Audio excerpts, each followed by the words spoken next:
Hello दोस्तों, आप सभी का मेरे चैनल काशी क्रिकेटर पर स्वागत है। आज हम कवर करेंगे अपना सेकंड लेक्चर, जिसमें हम देखेंगे हिमाचल प्रदेश का जो है भौतिक विभाजन किस प्रकार से हुआ है। पहले लेक्चर में हमने कवर किया था हिमाचल प्रदेश का सामान्य परिचय, बाउंड्रीज किसके साथ शेयर होती है, अक्षांश देशांतर विस्तार, जनसंख्या, क्षेत्रफल और नामकरण वगैरह। ठीक है, तो आज देखिए हम कवर करेंगे अपना भौतिक विभाजन वाला चैप्टर कि हिमाचल प्रदेश की जो श्रृंखलाएं है, कौन कौन सी श्रृंखलाएं हिमाचल प्रदेश की है। 3 प्रमुख श्रृंखलाएं है, जिसमें हम देखेंगे ग्रेटर हिमालय, लघु हिमालय और शिवालिक हिमालय। और जो तिब्बत को हिमाचल प्रदेश से अलग करती हुए कौन सी है, जांस्कर। तो एक्चुअली में जो इनका बैकग्राउंड है उसको देखेंगे कि किस प्रकार से जो इन श्रृंखलाओं का निर्माण हुआ। उसके बाद हम देखेंगे हिमाचल प्रदेश का, इसके हिमाचल प्रदेश के कंटेक्स्ट में कि हिमाचल प्रदेश में इनसे रिलेटेड क्या चीज़ें हमारे से पूछी जाती है, या हिमाचल प्रदेश में इनका क्या और प्रमुख बिंदु है, उनको अब कवर करेंगे। ठीक है, तो देखिए एक थ्योरी दी गई थी अल्फ्रेड वेगनर के द्वारा, महाद्वीपीय विस्थापन या विखंडन का सिद्धांत। उन्होंने क्या बताया इस थ्योरी में? उन्होंने ये बताया कि कार्बोनिफेरस युग ये आपका आता लगभग 30 से 35 करोड़ साल पहले। ठीक है, 30 से 35 करोड़ साल पहले उन्होंने ये बताया कि पूरी की पूरी जो पृथ्वी है, ये आपकी विषुवत रेखा की पूरी की पूरी जो पृथ्वी है, एक भूखंड जो है ये आपस में जुड़ा हुआ था, आपस में जुड़ा हुआ था। ठीक है, और इसको उन्होंने नाम दिया था क्या, पेंजिया का नाम उन्होंने क्या दिया था, पेंजिया का। और जो ये पूरा का पूरा सागर है इसके चारों ओर, इसको कहा गया उन्होंने पेंथालासा। ठीक है, तो उन्होंने कहा कि इसका नामकरण देखिए, जो दक्षिणी साइड में था इसे गोंडवाना लैंड नाम दिया गया और इसे अंगारा लैंड। ठीक है, तो भारत अगर हम उस समय की अगर दृष्टि में देखते हैं, भारत आता था आपका दक्षिणी गोलार्ध में। ठीक है, बाद में क्या हुआ, लगभग 20 से 25 करोड़ साल पहले ट्रियासिक युग में इसमें क्या हुआ, धीरे धीरे ब्रेक आना स्टार्ट हो गए। धीरे धीरे जब इसमें ब्रेक आना स्टार्ट हो गए तो इन्होंने इसमें जो हम देखते हैं अलग अलग जो महाद्वीपों की लोकेशन आज हम देखते हैं, उत्तरी दक्षिणी महाद्वीप, सॉरी अमेरिका, ठीक है, अफ्रीका हो गया आपका, जैसे एशिया हो गया आपका, ऑस्ट्रेलिया हो गया, ये सारे अलग अलग धीरे धीरे होकर के आज जो हम रूप देख रहे हैं, ये सारा का सारा आपका उस समय से स्टार्ट हुआ था त्रियासिक युग में, इसमें जब विखंडन स्टार्ट हो गया। और ये थ्योरी किसके द्वारा दी गई थी, अल्फ्रेड वेगनर के द्वारा, कॉन्टिनेंटल ड्रिफ्ट थ्योरी। ठीक है, तो ये जो धीरे धीरे क्या हुआ कि भारत जो यहाँ पर था दक्षिण में, दक्षिणी गोलार्ध में, धीरे धीरे इसने गति करना स्टार्ट कर दिया और ये आपका गति करते करते कहाँ पर पहुंच गया, आपका उत्तरी गोलार्ध में, उत्तरी गोलार्ध में पहुंच गया। ठीक है, इस प्रकार से इसमें देखिए गति कैसे हुई, इस प्रकार से गति हुई, धीरे धीरे आगे बढ़ता गया। ठीक है, और अगर हम उस समय की भारत की बात करते हैं, उस समय जो भारत था गोंडवाना लैंड का हिस्सा था। ठीक है, दक्षिणी गोलार्ध में, और ये जो भारत का ये नीचे वाला हिस्सा हम प्रायद्वीपीय भारत देखते हैं, ये वाला, ये उस समय भारत था, पूरा का पूरा भारत जो आज हम देखते हैं, ये वाला भारत उस समय नहीं था। ठीक है, धीरे धीरे जब भारत की इस प्रकार से कंटिन्यू गति हो गई, ये आपका गति आपका प्लेट टेक्टोनिक थ्योरी के द्वारा आपको बताई गई है कि हेरियंस के द्वारा प्लेट टेक्टोनिक थ्योरी दी गई, जिसमें उन्होंने बताया कि पूरी की पूरी पृथ्वी जो है प्लेटों के द्वारा इनमें विखंडन हो रहा है, या प्लेटें जब आपस से दूर हो रही है या पास हो रही है, तो ये आपस में दूर या पास हो रही है। ठीक है, क्योंकि जैसे अब देखिए ये जो प्लेट है यूरेशियन प्लेट की तरफ जा रही थी, तो ये आपस में इनमें कौन सी गति हो रही थी, अभिसारी होती है आपका इस प्रकार से, जब एक दूसरे की तरफ आती होगी। और भारतीय प्लेट की गति अगर हम देखते हैं तो किस प्रकार से हुई, अभिसारी गति इसमें हुई। और अपसारी क्या होती है आपकी, जब ये एक दूसरे से दूर जाती है। ठीक है, तो थर्ड है आपका ये प्लेटों की गति, ये वाला चैप्टर आपका अलग आता है, आपका प्लेटों की गति वाला जब हम इंडियन ज्योग्राफी में देखेंगे तो उसमें कवर होता है ये आपका। आप इतना याद रखिए कि अभिसारी गति जो कन्वर्जेंट मतलब अभिसारी जो गति मूवमेंट हुई, कन्वर्जेंट मूवमेंट प्लेटों का हुआ, इस प्रकार से जब प्लेटों का मूवमेंट हुआ तो भारत आपका उत्तरी गोलार्ध की तरफ पहुंचा। ठीक है, तो देखिए अब भारत यहाँ से इस प्रकार से आया। ठीक है, इस प्रकार से यहाँ पर आता था आपका टेथिस सागर।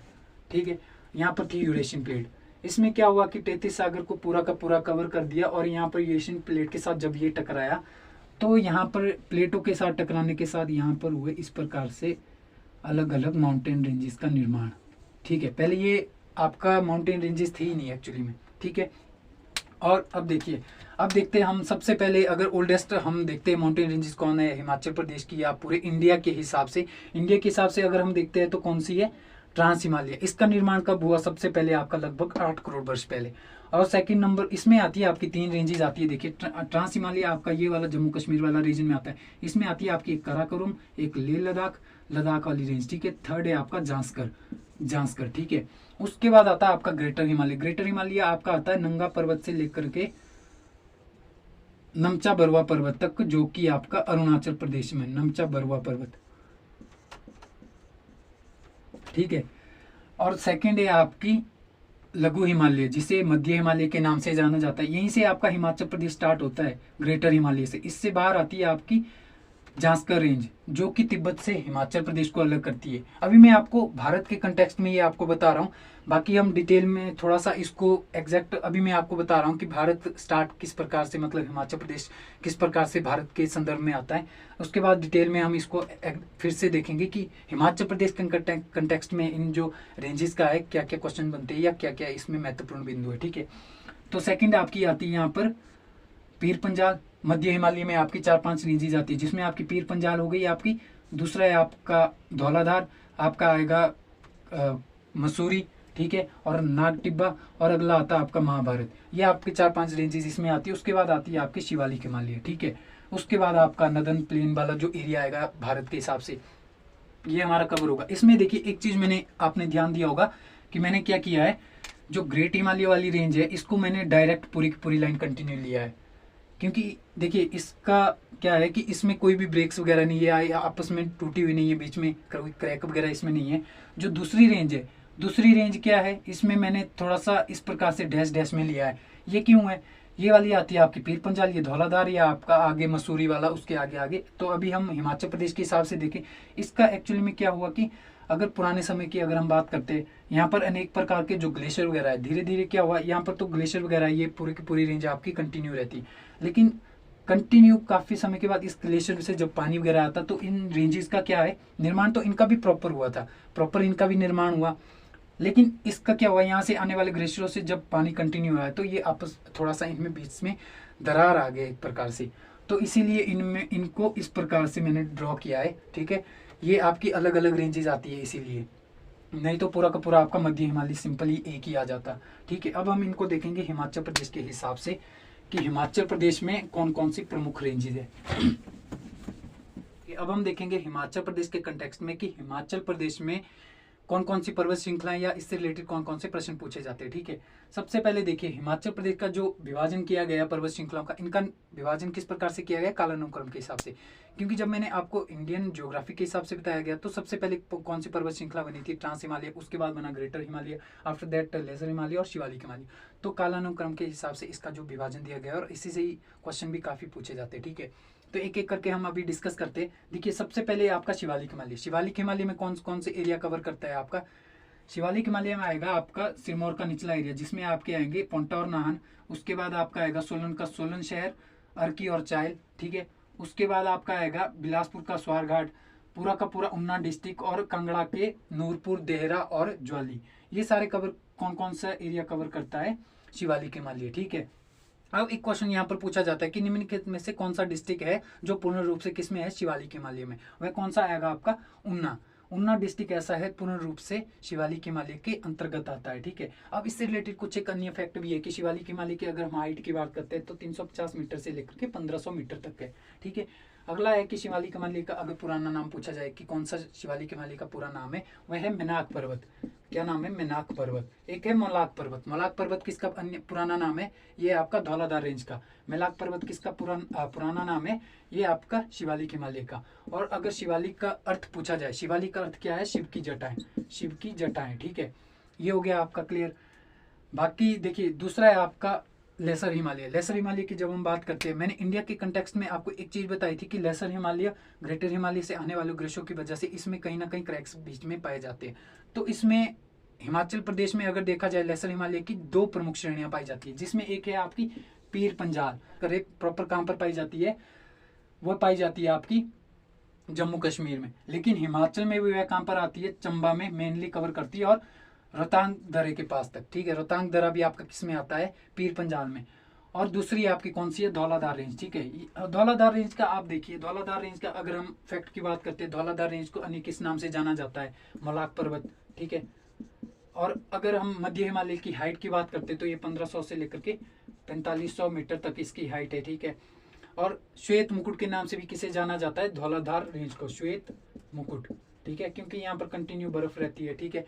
और यही कारण है कि यहाँ की जब हाइट इतनी ज़्यादा है, जब दक्षिण पश्चिम मानसून से हवाएं या बादल आते हैं तो यहाँ पर टकरा के धर्मशाला में सबसे ज़्यादा बारिश करती है, यही रीजन है। ठीक है, अब देखिए जो हमारे पास धौलाधार रेंज है, धौलाधार रेंज आपका कहाँ से कवर करती है? मध्य हिमालय में आपका यहाँ पर आता है, आपका चूड़धार आता है, हरिपुरधार हो गया आपका, सारा का सारा शिलाई हो गया आपका, ठीक है, रेणुका वाला एरिया हो गया, ये सारा किस में आता है? आपका मध्य हिमालय में। शिमला वाला पूरा रीजन आपका इसी में कवर होगा। ठीक है, उसके बाद आप देखते हैं मंडी, मंडी में आपका मेन मंडी जो एरिया है, करसोग, तत्तापानी, चचियोट, जोगिंदर नगर, ये सारा आपका किस में आएगा? अगर आप मैपिंग अच्छे से देखते हो कौन सा एरिया किस में है, तो मैपिंग के हिसाब से ये क्वेश्चन करने में आपको ज़्यादा दिक्कत नहीं आएगी। वैसे याद करने की इसकी आपको ज़रूरत नहीं है, क्योंकि इतना आपको प्रॉपर एरिया से रिलेटेड नहीं पूछा जाता है। क्वेश्चन यही पूछा गया कि प्रॉपर कौन सा डिस्ट्रिक्ट आपका शिवालिक में आता है। मंडी डिस्ट्रिक्ट के कुछ एक जगह है, वो आपको आइडिया लगी जाता है, जितने आप क्वेश्चन करेंगे तो उससे आपका आइडिया लगी जाता है कि कौन सा आपका किस हिमालय में आएगा। ठीक है, तो इसमें एक क्वेश्चन पूछा जाता है, देखिए कि जो खेड़ी नामक स्थान से है, कौन से मतलब कहाँ से धौलाधार रेंज हिमाचल प्रदेश में प्रवेश करती है या निकलती है? ये आपका खेड़ी स्थान, जहाँ से आपका चंबा में आता है, ये चंबा में आपका रावी नदी आती है, तो रावी नदी यहाँ से निकलती है। हिमाचल प्रदेश में धौलाधार रेंज कहाँ से प्रवेश या निकलती है, प्रवेश करती है या निकलती है? खेड़ी। और ये कहाँ तक जाती है? आपकी बद्रीनाथ तक जाती है। ठीक है, ये आपका क्लियर है। अब एक क्वेश्चन आपका पूछा जाता है कि धौलाधार रेंज को सतलुज नदी कहाँ पर काटती है? अब सतलुज नदी आती है आपकी किन्नौर से, किन्नौर से आ रही है, शिपकी से एंटर किया हिमाचल में, यहाँ पर आता है आपका कुल्लू के साथ आपका शिमला में रामपुर, तो रामपुर के पास आपको कौन सी नदी काटती है? इसको सतलुज नदी के द्वारा रामपुर में काटा जाता है। और ब्यास नदी के द्वारा, ये आपका कुल्लू है, ये आपका आगे आ गया जैसे मंडी है, ठीक है, कुल्लू से इस प्रकार से नदी आती है, यहाँ से मंडी को लारजी के पास से ये मंडी में प्रवेश करती है। तो धौलाधार रेंज लारजी के पास किसको काटती है? ब्यास नदी के द्वारा धौलाधार रेंज को कहाँ पर काटा जाता है? लारजी के पास। अगला है आपका रावी नदी के द्वारा चंबा में धौलाधार रेंज को काटा जाता है। तो ये क्वेश्चन भी पूछा जाता है कि लारजी नदी के द्वारा, लारजी के पास किस नदी के द्वारा धौलाधार रेंज को काटा जाता है? रामपुर के पास किस नदी के द्वारा धौलाधार रेंज को काटा जाता है? ठीक है, ये क्वेश्चन काफी बार पूछा जाता है। एक बार मैं फिर से आपको प्रॉपर मैप के साथ इसको बता दूंगा। ठीक है, ये जो लास्ट आपका एरिया है पांगी से लेकर के पूरा का पूरा आपका लाहौल स्पीति और आपका किन्नौर, ये आपका आता है ग्रेटर हिमालय में। तो इससे रिलेटेड देखिए जितने भी आपके यहाँ पर ग्लेशियर होंगे वो सारा हम ग्लेशियर में कवर कर लेंगे कि कौन कौन से ग्लेशियर है, कौन कौन से यहाँ पर दर्रे हैं। ठीक है, तो इससे रिलेटेड या कौन कौन सी चोटियाँ हैं, तो वो भी पूछा जाता है कि कौन कौन सी चोटियाँ आपके ग्रेटर हिमालय में आती है। ठीक है, और आपके कौन कौन सी घाटियाँ किस हिमालय में आती है। अब जब हम घाटियों वाला चैप्टर कर लेंगे कि कौन सी घाटी कहाँ पर है, मुलगन घाटी कहाँ पर है, लिंगटी घाटी कहाँ पर है, स्पीति घाटी कहाँ पर है, पिन घाटी कहाँ पर है, ठीक है, और उसके बाद जैसे राबी घाटी कहाँ पर है, बरमौर घाटी कहाँ पर है। तो जब हम ये सारा कवर कर लेंगे तो ऑटोमेटिकली हमने जो ये अभी आपका एक आइडिया सा लिया है कि कौन सा हिमालय कहाँ पर आता है, एक आउटलाइन सी हमने बनाई है, तो घाटियाँ हम एडजस्ट करेंगे, डिस्ट्रिक्ट वाइज हम उसको पढ़ेंगे, तो अपने आप ही आपका आंसर क्लियर हो जाएगा। ठीक है, क्योंकि देखिए यहाँ पर बहुत सारे ग्लेशियर है, जैसे लाहौल स्पीति में शिगड़ी ग्लेशियर है, बागा चंद्रा ग्लेशियर है, ठीक है, मुकिला मियार ग्लेशियर आपके यहाँ पर पाए जाते हैं। ठीक है, तो ये ऑटोमेटिकली आपके किस हिमालय में आएंगे? ये आएंगे आपके ग्रेटर हिमालय में। ठीक है, तो ये सारे आपके क्वेश्चन इस प्रकार से पूछे जाएंगे। ठीक है, बाकी अभी मैं मैप के साथ आपको, ये एग्जैक्ट मैप है, इसमें मैं आपको ये बता देता हूँ कि कौन कौन से आपका, देखिए जब हम धौलाधार रेंज की बात करते हैं तो यहाँ से आती है आपकी कौन सी नदी आती है?